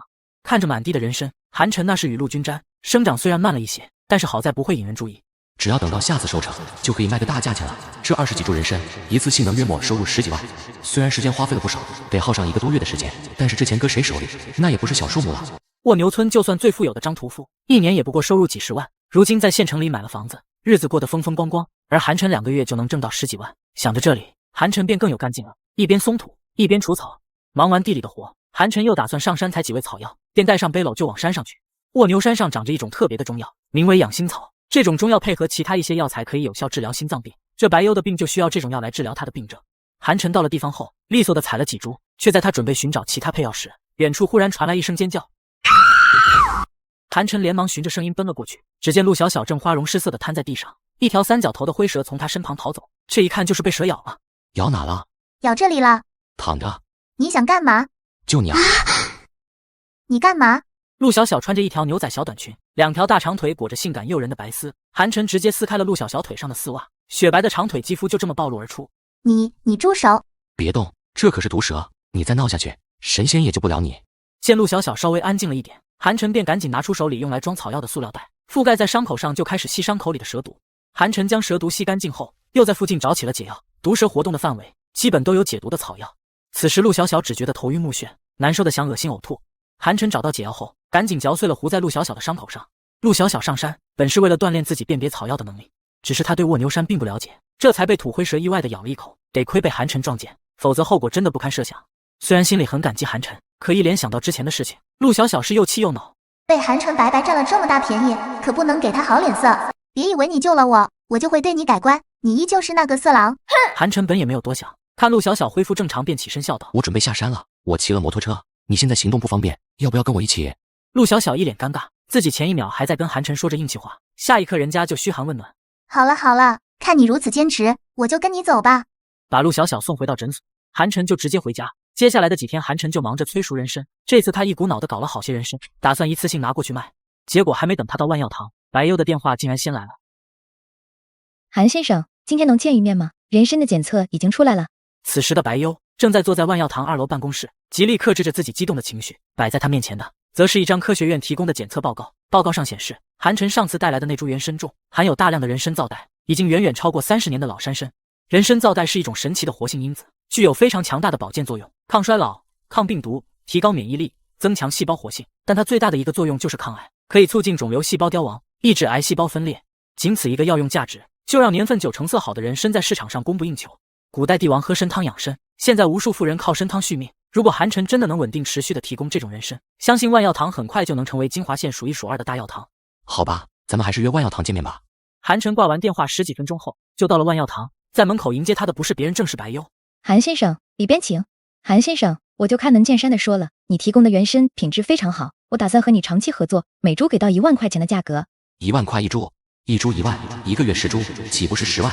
这个价格大大超出了韩晨的认知，这已经不是月入过万的事情了，现在是月入40万。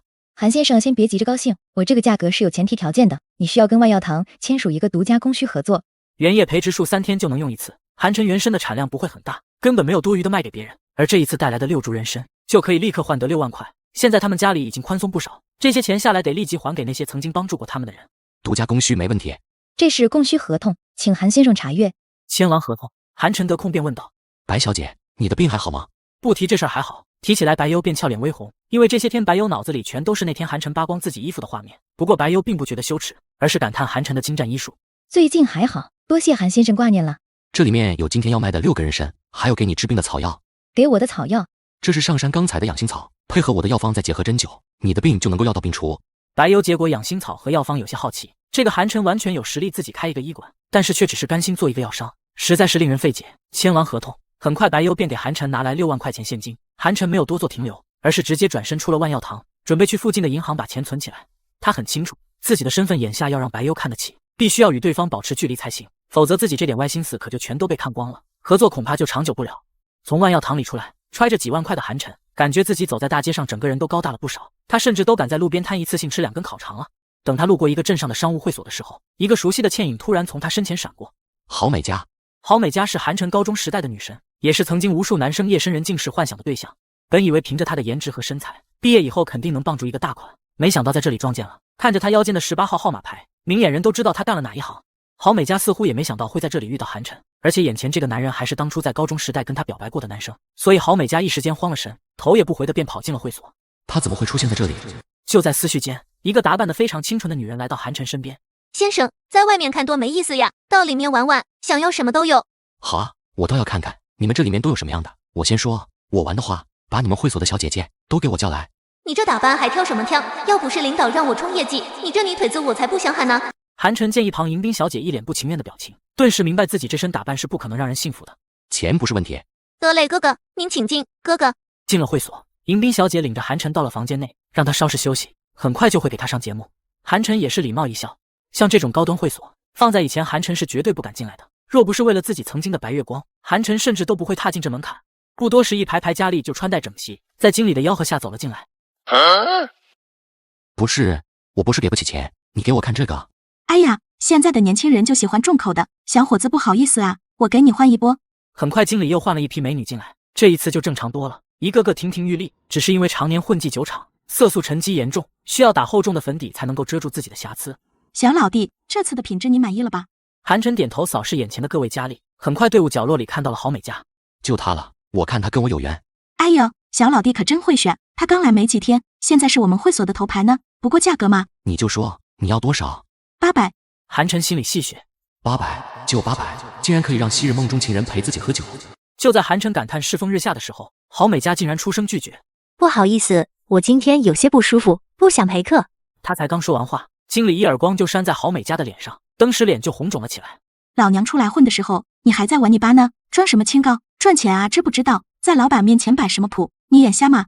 经理的怒喝让郝美嘉瞬间傻眼，眼眶红着，直接跑出了房间。那个小老弟，不好意思，让您见笑了。要不您在这些姐妹里面挑吧，今天她不是很舒服，改天您再来，我让她好好陪您喝酒。先把酒给我拿来吧，人我就不选了。哎呦，小老弟还是个情种呢，只可惜某些人不知道珍惜。其实经理此时也很无赖，这郝美嘉来会所2个月了，每次进包房啥事儿不干就杵那儿，这不陪那不愿意的，光长一张好脸蛋，啥事儿不干，底薪工资1个月1000，都不发老少了。从今以后你就不要跟着进包房了。为什么？干我们这行的，你对客人挑挑拣拣不是1、2天了，你真以为是来找老公呢？那我干嘛？我需要挣钱。打扫卫生不会吗？你要是真觉得自己缺钱，现在就回去给我把客人陪了，让他吃好喝好。郝美嘉呀，郝美嘉，你振作起来呀！家里不是还需要用钱吗？如果真到那一步，第一次选择韩晨也不是不行，总比不认识的好。美女，约吗？此时韩晨正坐在豪华的包间，桌子上摆满了美味佳肴，电视里正放着激情澎湃的连续剧《小燕子和尔康大战300回合》。还没等韩晨把一只鸡腿吃完，就听门外突然传来了一阵嘈杂的声音，紧接着就听到有人在外面破口大骂：我操，你在我面前装什么装？老子有的是钱，今天我就要你给我服务。韩晨一出门，就看到会所不少工作人员都围在过道不远处的位置，透过人群缝隙，韩晨就看到郝美嘉正委屈地站在中央，显然这事儿他逃脱不了干系。怎么回事？等到韩晨凑过去，就发现郝美嘉对面还站着一个年轻男人，约莫20岁出头，身边左拥右抱着2个胭脂俗粉，和郝美嘉高下立判。哎呦，刘少，您看您这又是干嘛？是哪个不长眼的惹了您？那你问这个骚娘们儿啊，老子让她陪我还不乐意。嗨，刘少，您别被这丫头扫了雅兴，我给您安排俩姑娘，保证您满意。老子今天就看上她了，听不懂人话。这刘少可是市里刘氏集团的公子，得罪了他，咱们会所吃不了兜着走。片刻之后，经理已经决定把这碍事的郝美嘉献祭了。郝美嘉，你还愣着干嘛？刘公子看得上你是你的机会，你不是想挣钱吗？我就要看你能不能珍惜机会。此时郝美嘉陷入两难，一方面自己需要钱，另一方面她只希望给客人推销酒水，并不希望出卖自己。郝美嘉，我不是点了你吗？还愣着干嘛？进我屋陪我喝酒。就在刘公子以为得逞之际，突然韩晨站出来，郝美嘉瞬间就像是抓到了救命稻草，赶紧躲到韩晨身后。刘少看着眼前其貌不扬的韩晨，顿时都快笑出声来。哪里来的土鳖，发了工资跑会所里跟我抢女人？乡巴佬，你扛得住吗？这会所请陪酒可不便宜，别把你那小锄头给凿坏了。眼眶发黑，眼白发黄，嘴唇发白，典型的纵欲过度。我气血方刚，力大如牛，1个小时能坚持60分钟，你拿什么跟我比？你臭小子，你知道你在说什么？别急着反驳，你现在双腿发软，心跳加速，甚至还有想尿尿的感觉，是不是？刘少很想说不，可眼前的韩晨完全说中了。可他是刘氏集团的公子哥，难道被一个乡巴佬拿捏了？乡巴佬，赶紧给老子道歉，否则信不信现在我就找人打得你满地找牙。只见刘少掏出电话，在电话里简单嘀咕了2句，很快就从会所外面冲进来5、6号黑衣人。刘少，有人想动你，就是这个不长眼的乡巴佬，还想跟我抢女人，你们给他点教训。是。韩晨也懒得解释了，不等那些黑衣人回过神来，韩晨直接拳脚奉上，电光火石之间倒下一片。你刘少，想不到你还有口吃的毛病啊！赶紧滚回家喝奶吧，不然我这乡下人可就要对你不客气了。你给我走着瞧！刘少刚转身，就看韩晨化作残影瞬间来到自己身前。你想干嘛？本来准备放过你了，可你刚刚威胁了我现在改变主意了。你想要做什么？我爸可是刘氏集团总裁。管你什么总裁，阎王要你3更死，岂会留你到5更？给我记住，我叫韩晨，如果你不怕死，老子随时奉陪。哎，都说红颜祸水，今天我是见识到了，我这小喵容不下你。郝美佳，你走吧。老板，我需要这份工作，求求你放过我们吧。刘少要是再回来见到你，那就是你的死期，我们可惹不起刘少。今天会所的损失我来承担。经理也没有拒绝，毕竟韩晨出手在先，今天的损失总要有一个人来承担。更何况郝美佳这几个月工资也花不老少，正好还能赚点。等到韩晨从会所里出来，郝美佳就一直跟在他身后。你还是找个正当行业做吧，这里不适合你。韩晨，怎么了？郝美佳此时思绪万千，今天若是没有韩晨帮忙，他可能真的要落到刘少手里了。但是现在就算是对韩晨有万般感谢，可奈何他身无分文，空有一具皮囊。韩晨，反正我们俩都是同学，我看你挺懂的，要不你帮帮我？懂什么？我今天也是第一次进会所，如果不是因为你，我这第一次甚至都不会有。郝美佳羞愧的快要哭出来，她觉得自己脏，虽然她的身子还没有给任何人，但是现在她的身份已经是别人眼里的残花败柳了。韩晨看不上自己也实属正常，如果不是母亲重病，郝美佳也不可能出现在这里。想到这里，郝美佳再次鼓起勇气。韩晨，你觉得我美吗？其实我还有第一次。老同学，你是遇到什么困难了吧？说出来看看我能不能帮帮你。没有什么坎是过不去的，先前我吃傻好些年，不也好了？人生大事，要么是钱过不去，要么是事儿过不去。恰巧韩晨现在应该都能解决一点点。你真能帮我？郝美佳这才把自己母亲生病瘫痪在家的事情说了出来。我大学过学医，如果你信得过我，带我去看看阿姨，说不定能给你出主意。真的？郝美佳思绪片刻，联想到先前韩晨出手就是2万块，觉得韩晨虽然打扮普通，但是肯定也是有些真本事的人，于是爽快点头。好，我信你。两人离开会所，韩晨载着摩托，拉着郝美佳先是去了一趟万药堂买了一些药材，期间还撞见白优。本来韩晨是准备打招呼，结果白优瞥了一眼车上的郝美佳，转身鄙夷的就上楼了。韩晨也懒得解释，他和白优本来就有这天壤之别，如果不是这场生意，白优这辈子都不会多看他一眼。买上药，韩晨便拉着郝美佳赶路。郝美佳的老家在卧牛村不远的另一个村子，叫牛屎滩，名字虽然不太好听，但是这村子曾经却是出了名的美女村，而郝美佳就是其中的佼佼者。摩托车在郝美佳院子门口停了下来。自从父亲因为母亲的病情跑了之后，一直是郝美佳一个人照顾自己母亲。平日里隔壁的王婶会过来替她母亲更换尿不湿，其余时间郝美佳母亲得等到郝美佳回来才有机会吃一口热的，日子不可谓艰难。韩晨跟着郝美佳进了屋，很快就看到郝美佳母亲卧在病床上，动弹不得。妈，我回来了，我把我同学带来给你看病，说不定有效果。美佳，我这病医院都给我判了，你让你同学来又能有什么作用？你还不如早点把自己嫁人，让我少一个牵挂。听到这话，郝美佳赶紧走出门，偷偷抹泪。阿姨，我帮你号号脉吧。咦，小伙子，我认得你，你是卧牛村的傻子，以前还给美佳塞过情书。妈，你说什么呢？不碍事，阿姨，我大概有些眉目了，我先帮你扎2针。瘫痪主要是经脉阻滞，需要先疏通经脉，之后才是血液，最后才是肌肤，一点点恢复。说着，韩晨便取出银针，开始一点点在郝美佳母亲身上扎下。刚开始1、2下，郝美佳母亲甚至都没有一点知觉，但随着韩晨的针一点点落下，郝美佳母亲竟然咬牙开始喊疼。哎呦，疼，好疼！妈，你说什么？自从生病之后，母亲甚至都没办法使唤自己的手脚，现在竟然能够感受到疼痛了。哎，对啊，我竟然感觉到疼了。这才刚开始，接下来我会打通阿姨的经脉，您可以试着活动自己的手脚。话音落下，郝美佳母亲就在众目睽睽之下，竟然开始活动自己的手脚。天哪，我是眼花了吗？随着银针落下，郝美佳母亲开始感受到一股股热流灌注全身，仿佛曾经封堵掉的肢体开始重新焕发活力。天哪！这是万药堂上好的药材，熬制3副煎成1副。接下来我每天都会过来给阿姨看病，后续注意多运动。如果顺利，阿姨1个月以后就可以恢复从前了。太好了，谢谢你，韩晨。感受到郝美佳柔软，呵，情绪到了。那个，晚上就在我家吃吧。韩晨这时候也有些不好意思，自己除了嫂子，已经好些年没有这么近距离碰过其他女性了，更何况眼前的郝美佳还是曾经校园里无数少男的女神。不了，我家里还有事，晚了回去嫂子该担心了。对于韩晨，其实郝美家并不反感，相反，这次韩晨能够让他母亲有了回复的迹象，实在是感激不尽。就在3个月前，市医院可是把他母亲确诊瘫痪之后，接下来后半辈子都只能够在床榻上度过。想不到就在韩晨3两针下，竟然可以开始活动了。小伙子，你的针法可真神奇啊，竟然真的能够让我重新活动起来。阿姨，你记得多运动，这几天还不能下地，再过几天应该就可以活动了。韩晨刚刚使用银针的时候，一丝丝精气注入，这才扭转了郝美家母亲身体里枯萎的神经，否则放在普通医生手里的确是回天乏术。在郝美家再三盛情之下，韩晨最终还是拿了他们家2颗大萝卜，这才骑着摩托往家里赶去。这会儿正是大下午，韩晨一边擦着汗，一边就风尘仆仆地加快速度回家。经过村里的苞米地时，他忽然听到里面传来一声惊叫：“村长，你干啥？干啥你还不清楚？少芬，你娃想要上小，除非我点头，否则城里学校可不收你娃。”韩晨听到里面2人的对话后，眉头一皱，停下了车。村长，你咋能这样呢？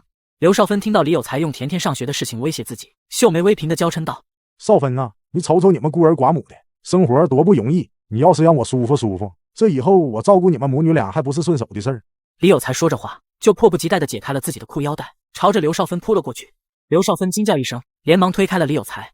李有才闻了闻自己刚刚摸到刘少芬的手，咧嘴露出一嘴的大黄牙来：“少芬，你可真香啊，你想死熟了。”村长，你再这样，我就喊人了。少芬，你娃想要到城里念书，还得靠我，你可想清楚了。这就对了吗？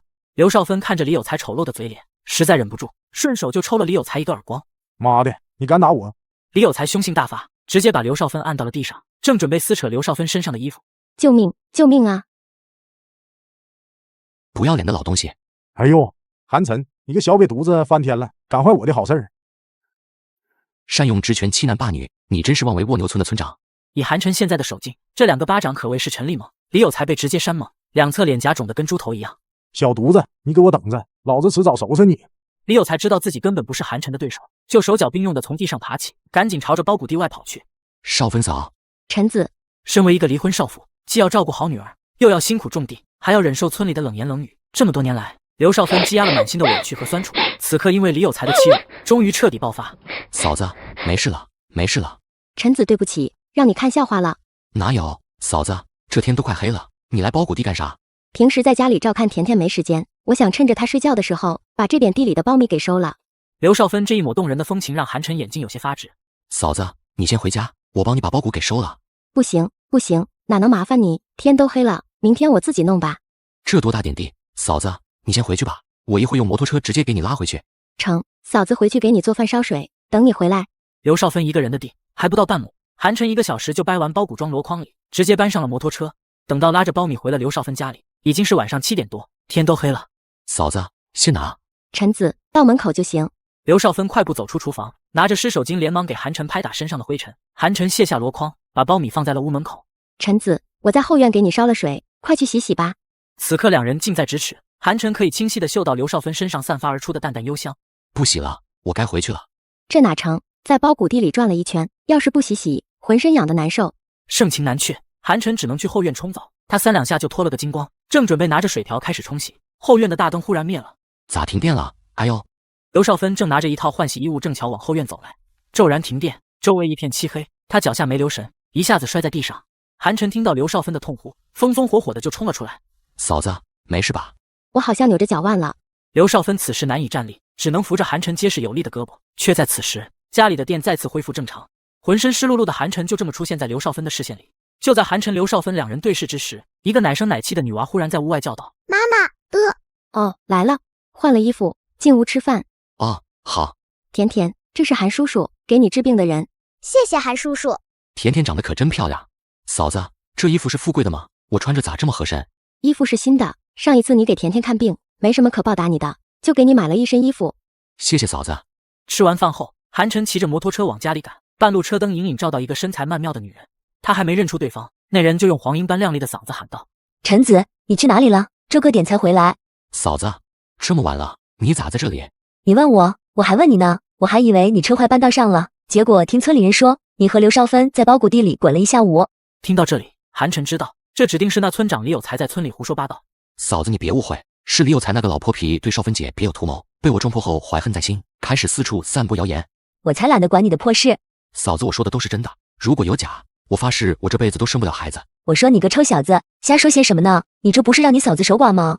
啊！不说了，赶紧开车，爸妈还在家等你呢。哦，好。摩托车发动，两人就朝着乡间的羊肠小道走向回家的路。摩托车前后排位置并不大，李美娇因为身形天生某些地方发达，所以只能紧紧地贴在韩晨身上。李美娇的身子又软又香，惹得韩晨身体也开始有了一些不自在。随着夜晚的微风，嫂子的发香就若有若无地灌进韩晨的鼻腔，让他有些神魂颠倒。陈子，姐问你一件事，你老实回答姐。啥事？要是有一天嫂子跟了别人，你会生嫂子的气吗？韩晨一愣，这话已经很明显了，李美娇是在试探自己是不是真的对他有意思。现如今自己又能挣钱，还能治病。最近这2天，邻村的媒婆们也开始悄悄跟爸妈他们商量说亲的事情了。只是爸妈现在还以韩晨大病初愈为由推脱，可这一步终归是要走的。这大城市有大城市的活法，村里也有村里的日子要过。这生儿育女在农村就是头等大事。嫂子，这几年没有你的照顾，就没有现在的我。而且嫂子人也温柔，还会做一手好菜。接下来我说的话是我的真心话，嫂子你听了可不能不开心。李美娇也紧张的心都快跳出来了，她甚至已经想好了，如果韩晨直接拒绝自己，她也会等到韩晨把家安定好了，再从韩家搬出去。嫂子，如果你不嫌弃我曾经做过傻子，我愿意跟爸妈说明我的心意，我想你做我的老婆。真的吗？我相信我哥在天之灵也希望嫂子能够过上好日子。如果把嫂子嫁出去碰上一个坏人，那岂不是我们韩家人辜负了嫂子？李美娇此时眼泪已经止不住的往外流，她不知道如何去诉说此时此刻的心情。陈子，你不嫌弃嫂子年纪比你大吗？你也没有嫌弃我小啊。你可不小。美娇，既然你没有拒绝，我就当你接受了。上车吧，今晚我还得给你做治疗呢。此刻李美娇只感觉自己的人生从此有了归宿，不再是那个被人指指点点的寡妇。第二天天一亮，韩晨刚起床就听到老妈刘桂芳和老爸韩建国叨叨起来。村长李有才真不是个东西，少芬娃要到城里上学，他非要人交3000块钱才肯开证明。那这是咋整啊？还能咋整？那李有才指定是看少芬家里没男人，就是想欺负少芬。妈，少芬嫂现在人在哪呢？在大队。我出去一趟。我也去。说着，韩晨便拉着李美娇上了摩托车，看得刘桂芳夫妻俩面面相觑，随后便释然地看着两人离去的背影，笑了起来。咱们韩家这次是真的有后了。对呀。此时的村大队被村民们围得里3层外3层。村长李有才端着白瓷茶杯，老神在在地坐在办公桌前，从容不迫地应对着一群愤慨的村妇。刘少芬站在人群中，委屈地抹着泪花。李有才，你也特不是个东西了。少芬家里啥条件，你又不是不知道，还让人交3000块钱。这话说的，这钱又不是我拿了，是人家学校领导拿的。放屁！隔壁王村的孩子上学就没听说过要交这个好处费。人家王村几千户人，咱们蜗牛村顶多110来户，能一样吗？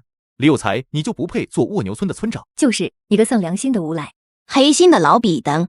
好，从今天开始，你们娃上小的事情别找我了，自己去城里找人吧。这话一开口，刚刚还嚷嚷的一群村妇们就不敢再多说。都散吧，一大早就叽叽喳喳的。李有才，你会遭报应的。少芬啊，想要你娃上小，拿不出3000块钱可不行。要真没钱啊，中午我去你们家，给你指条明道。这话里话外的意思，别说刘少芬，就算是其他村妇也都能听明白。一群村妇心里暗骂李有才不要脸，可谁也不敢站出来说话。要怪就怪刘少芬家里没男人，让人惦记。一个村长说出这样粗鄙的话，你还配坐在这个位置吗？就是你个小瘪犊子，我配不配不用你说。不过刘少芬这忙看来是爱莫能助了。李有才，我刘少芬今天就撞死在大队，我看你这个村长以后还怎么当？刘少芬美眸决然，竟真想一头撞死在村大队的墙上。此时饶是李有才都没想到刘少芬这么刚烈，吓得一个哆嗦。少芬姐，别做傻事。少芬别瞎想，陈子一定会想到办法的。身为村长，不帮村里干实事，整天变着法子搜刮大家伙的钱，你还要不要脸？我啥时候搜刮过村里的钱？你这是污蔑村干部。王村几千户的孩子都能去城里上学，咱们村110来户才几个孩子，就得交好处费才能被学校录取。我不怕你嘴上说的容易，你要是真有能耐，你就给村里的娃解决上小问题，我还不管了。行，我来解决。大家听到没？以后韩晨管咱们村的娃上小，有啥问题你们找他，别找我。这哪成啊？陈子，你没有金刚钻，别揽这个瓷器活啊。是啊，到时候耽误娃上学可咋整啊？陈子，嫂子信你。各位嫂嫂婶婶，你们要是信我，我就给你们娃办上学的事情；你们要是不信我，就掏钱找李有才。瞅见没？这两人早有一腿，等着看吧。刘少芬迟早得回来求老子给他办事，到那个时候，老子再变本加厉的要回来。陈子，你真有办法？现在没办法。啥？少芬姐，你放心，我很快就有办法。陈子，你可别诓姐姐。少芬姐，这点事儿还难不倒我。有白优在，以万药堂的威望，想要找个断事儿的人还是很简单的。金华县总共3所小学，一个金华小学，一个是金华县重点中学的附属小学，还有一个是民办的双语小学。李有才和金华小学里负责招生的主任认识，所以就借此机会常年找村民讨要好处。至于金华县重点中学的附属小学，那可是县城人人都想挤破脑袋把孩子送进去的学府，不是三言两语就能够开后门的。而双语小学更是有钱才能使鬼推磨，所以李有才认为这韩晨肯定会找金华小学讨说法，所以他背地里早已经给金华小学的招生主任打好招呼。没有他，李有才点头，蜗牛村的娃谁也别想被金华小学录取。跟我斗，你还嫩了点。刘少芬的娃被录取了？啥？这不可能！有啥不可能的？今天下午少芬跟着陈子去了一趟城里，回来时手里就多了一个录取通知书，听说还是金华县重点中学的附属小学的录取书呢。就凭韩晨那个小瘪犊子能办成这种事？不信你去看看少芬家里的录取通知书呗。傍晚，刘少芬家里依旧热闹无比，左邻右舍的老娘们小媳妇们全都喜气洋洋地坐在院子里闲聊。一个精致的蓝皮录取通知书在众人手里相互传看。哎呦，这重点小学就是不一样，连录取通知书都这么精致。是啊，甜甜上了重点小学，以后肯定有出息。少芬啊，陈子到底是咋办成这事的？听到众多村妇夸赞韩晨，刘少芬的香腮通红通红的，像是听到外人夸赞自己男人一样。我也不知道，反正他带去我去学校打了个电话，就有人把通知书送出来了。哎呦，陈子不得了啊！哟呵嘿，长本事了。少芬娃上学的事情你给办好了？办好了。你这是打了李有才的脸，那家伙指不定憋着什么坏水对付你呢。爸，你放心吧，我心里有数。该收秋了，明天我们一家收包谷，你这2天就别去县城了，多帮帮美娇。那会儿你生病，这些事儿可都是他在做呢，你可不能吃着碗里看着锅里，谁都想要那可不行呢。爸，你话里有话。不说了，我出门遛弯去了。陈子，爸妈不在，今天你要不早些给我做治疗？嫂子，你是想病快些好，还是慢些好？我现在有更激进的治疗方案。瞎说什么呢？我们还没有正式跟爸妈说，你可不能对我乱来。现在来说，我还得继续是你嫂子。哎，行吧，那就只能继续委屈嫂子了。快点，等这2天收完苞米，我们就正式跟爸妈公布这个事情。行。第2天6点多，韩晨早早起床洗漱，吃完饭后换了一套干活用的旧衣服，跟着李美娇直奔地里。这个你拿着，待会儿干活累，吃这个顶得住。不，嫂子，我早上吃过了。早上下力干活，得多吃点才行。咋，想让姐剥了皮围你啊？我自己吃。行，快吃吧，吃完抓紧下地，一会太阳高了，就该热了。只等韩晨吃完鹅蛋，2人直奔地里。1上午的时间，2人就把包谷地里的活给干完了。韩晨一边把包谷掰下来，李美娇就在后面砍包谷干。等到把包谷收拾回家里，韩晨又继续回来收拾地上的包谷杆。等到包谷杆在地里窝2天，一把火烧了，再找来一头泥，翻地就能种麦子了。你快歇歇，傻小子。不行，我给你擦。李美娇微微踮起脚尖为韩晨擦拭额头的热汗，可能是刚刚干完活。李美娇吹弹可破的俏脸上晕着一层娇媚的红晕。不知道什么时候，李美娇胸前的纽扣开了2颗，一片美景就映入韩晨眼帘。这里不好看，我就跳过了。晶莹剔透的汗珠正从李美娇白皙的脖颈上缓缓流下，经过深凹精致的雪白锁骨，朝着更深邃的地方流去。那个，咱们快回去吧，爸妈应该已经做好饭了。好，嫂子你先回，我再拾掇。早些回来。韩晨眼睛发花，现在满脑子全是白花花的大馒头，应该是饿了。整理完包谷干，韩晨就干脆躲在一棵大树下歇凉，开始修炼归藏神书。等到韩晨再次睁开眼睛时，李美娇已经来喊吃饭了。韩晨起身舒畅地吐出一口浊气，浑身骨节宛如爆豆般噼里啪啦地作响，实力又精进不少。回到家，韩晨就见爸妈已经张罗了满满的一大桌菜，桌子上放着韩晨最喜欢吃的扣肉、红烧肉，还有镇上买回来的口水兔，顿时看得韩晨肚子都饿了。这也吃得太好了吧？傻小子，光有一膀子力气，也要学会养精蓄锐啊！可别学我，老了迎风尿失血。爸，你这话里有话。跟孩子瞎说什么呢？赶紧去拿碗筷，吃饭了。陈子，吃慢点。奇怪，肚子咋感觉空落落的？怎么都吃不饱？就在韩晨大快朵颐的时候，就听院门外响起一道声音：“美娇。”听到声音，李美娇一愣，连忙起身开门。王勇，你咋来了？自从上次美娇你拒绝我之后，我就浑身不得劲。我今天是特意来跟你提亲的。门外的男人毫不客气地推开了院门，还领着2个小弟走进了小院，似乎要让他们见证自己的辉煌场面。俗话说，主动的男人才能够拥有幸福。美娇，你相信我，我一定可以给你幸福。王勇，之前我已经跟你当面说清楚了，我已经有喜欢的人了，你这样找上我家是几个意思？这院里咋还有男人？王勇似乎并不在意眼前的韩晨一家人，在他看来，只要李美娇跟了他，从此这些人那就都是路人。我今天开小汽车来的，大众，那大沙发坐着可比摩托车的软乎。说完了吗？说完了就从我家里出去吧。你就是韩家那个傻小子吧？你放心，你嫂子跟了我，我保证让她吃香的喝辣的。眼前这个王勇在县城里有一间屠宰场，因为家里的关系，跟县城防疫站勾结在一起，所以10里8乡的生猪要想进县城里买卖，都得走他们家的屠宰场，否则就不能盖防疫站的章子。所以这2年业务是做得风生水起。一次偶然机会，翠花把美娇介绍给了网友，可打那之后就一直纠缠不休。前些日子韩晨病好了，这才找到了借口摆脱对方。可没想到的是，今天这王勇居然找上家来了。你想娶我嫂子，也没见你问问我同不同意，你算哪根葱，跑我家里来装有钱人？这附近村子的养殖户，谁不知道我王勇有钱？什么叫装？这样吧，你们开个价，你嫂子就是我的了。你当买卖牲口呢？嫂子嫁进我们韩家，就是我韩家的人。王勇，你别说了，我已经答应做韩晨的女人了，而且我跟他已经什么？已经有了肌肤之亲。什么？我靠，老大不是说这娘们还是个厨吗？毁了！守瓜终于还是便宜了自己人，可惜了。美娇，你告诉我，你说的都不是真的，你是骗我的。不好意思，就算不是真的，我也不会跟你走，我已经是韩家媳妇了。爸妈，只要你们俩不嫌弃。爸妈，我愿意娶美娇姐为妻。你们俩的事儿啊，我们老早就瞧出来了，我们俩就等着你们开口呢。对呀，美娇，我们韩家对不起你，不过陈子能病好，你也帮了不少忙，现在陈子也能挣钱了，你们俩能好上，是我们韩家最大的福分。妈，您说什么呢？以前陈子他哥意外，陈子也出意外，你们两老无依无靠，我要真的抛弃一大家子，我成什么了？老大，他们自己感动上了，好像没把咱们放眼里。老子看不出来吗？需要你来提醒。你们几个给我听好了，今天李美娇我举定了，要么5万块你们拿走，要么6万块，我把你们揍趴下，再把美娇带走。韩晨听到王勇的话，顿时乐开了花。这么说，你认为你一定能把我嫂子带走喽？兄弟们，抄家伙，直接上！话音落下，王勇身边俩小弟直接从腰间拿出2根铁棍，毫不犹豫地照着韩晨就冲了上来。哥们，上啊！我还给你留了一脚呢。妈的，老子有刀怕啥？干他丫的！不是说只给我留了一脚吗？凭什么打我这么多下？就凭你不自量力还要上，给你长点记性，下回还敢不？不敢了。敢动不敢动？不敢动。不敢动，那我让你感动一下。我再也不敢了。赶紧滚吧！再让我看见你出现在蜗牛村，我就让你知道什么叫做火阎王。说话间，韩晨不怒自威，甚至一瞬间周围的树木都感受到了韩晨的威严。你没事吧？刚才他们没有伤到你吧？没有，现在唯一能伤到我的只有美娇你一个人。